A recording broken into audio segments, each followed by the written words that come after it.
Good morning, students. So today our topic that we need to do in this video lecture is what are the various types of partnership and what do you understand by partnership deed. Now, what are the various types of partnerships? Types of partners we have already done. Now there are four different types of partnership. First partnership is partnership at will. Now will means with whenever or whatever the partners want.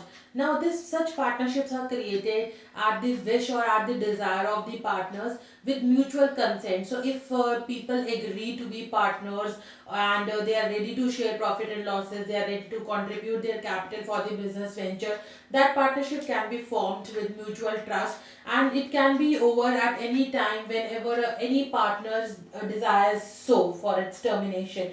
So that is known as partnership will. They can be created at they are created at the will of the partners, and they come to an end at the will of the partners only. So that is partnership at will, and it can be created and it can be terminated with the mutual consent of the partners or at the will and wish of any partner if any partner desires so.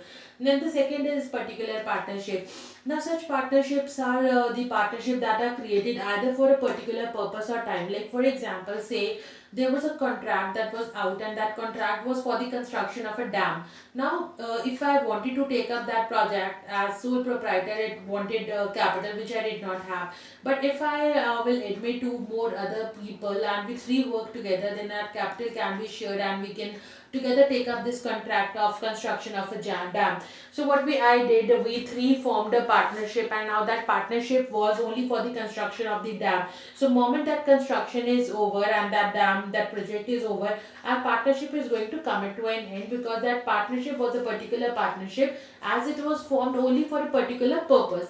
And similarly, if you have a partnership, say we are partners for 5 years, now it is written in your agreement. So that is a particular partnership because that will last only for the coming 5 years as it has been decided in the agreement that we people have signed in.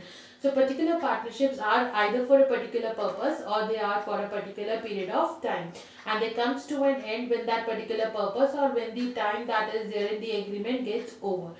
Then we have general partnership. General partnerships are the partnerships. So, see, unless and until it is stated in the agreement or there is any clause about the liability, generally it is believed that when you are partners in a firm, you all have mutual relation amongst yourself, and you are equally responsible for the deeds of the firm. Or because see, in features we have already done that partners are mutual agents of each other. We work on the behalf of the firm. So when that trust is created, then the liability of all the partners becomes unlimited. So unless and until it is stated in the agreement, all the partners who are partner in a firm have unlimited liability, and they are equally responsible for the debts of the organization. But we can have a limited partnership also. Like some people are not ready to take risk in the ventures of others, or they are not ready to be partners. So sometime in order to give them trust, or in order to give them confidence, or in order to give them assurance, what we do, we say okay, your liability is going to be limited. So we can have limited partnership also, but in such partnership also at least one person should have unlimited liability. Even two can have unlimited liability, but minimum at least one person should have unlimited liability, and the rest all can have limited liability. So if you want to enter into a limited partnership, then the partner whose liability is unlimited will be at the most risk, because his personal assets can be taken. Okay, and see, in general partnership, these partnership get terminated with death and insolvency of any partner, because everyone has unlimited liability. But limited partnership is not going to get over with death and insolvency of any of the partner. They continue, and they do not lack continuity. They, and with death of the partner also, because they had limited liability, so their dues will be made clear by the other partners, and the firm will go on. So the limited continuance of partnership firm is not there in case of limited partnership. So I'll repeat, there are four different types of partnership. Partnership at will is created and it is dissolved, and at the mutual will of the at the consent of the partners.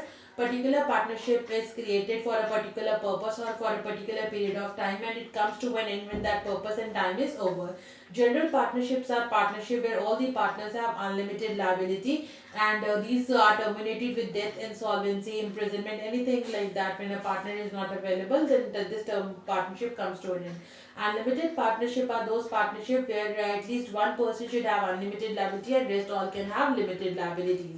Fine, so these are the types of partnership. Now let us start with one more topic, the last topic of this discussion, that is partnership deed. Now what is partnership deed? See, we have discussed that when you want to enter into a firm or when you want to start a business of partnership, then to enter into an agreement is not compulsory though, and even the registration of partnership is not compulsory under the Partnership Act.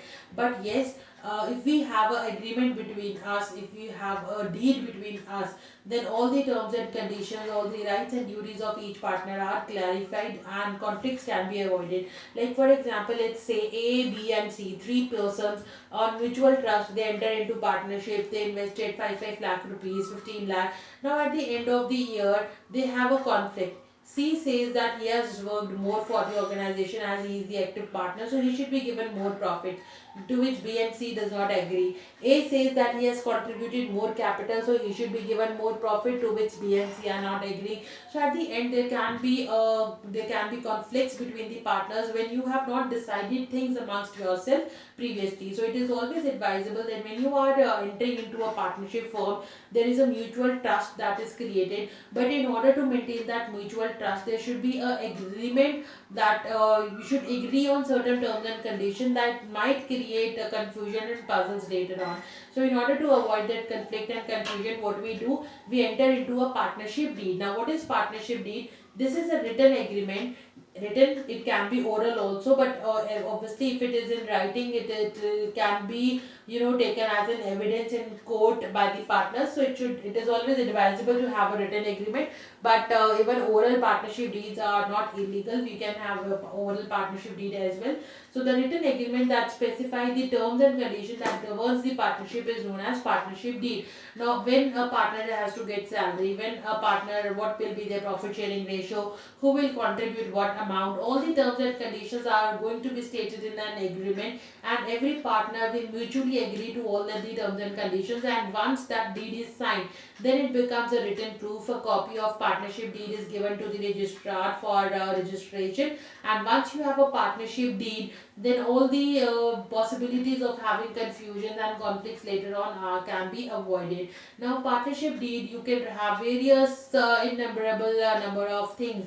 It has the name of the firm, nature, location, what will be their profit sharing ratio, what will be the capital contribution by each partner, what will be their rights and duties, how their disputes are going to be resolved, or any other matter what they feel is important, like if a partner is active partner, do we need to give him salary or not. So there are many things that need to be discussed and decided before you start a business firm.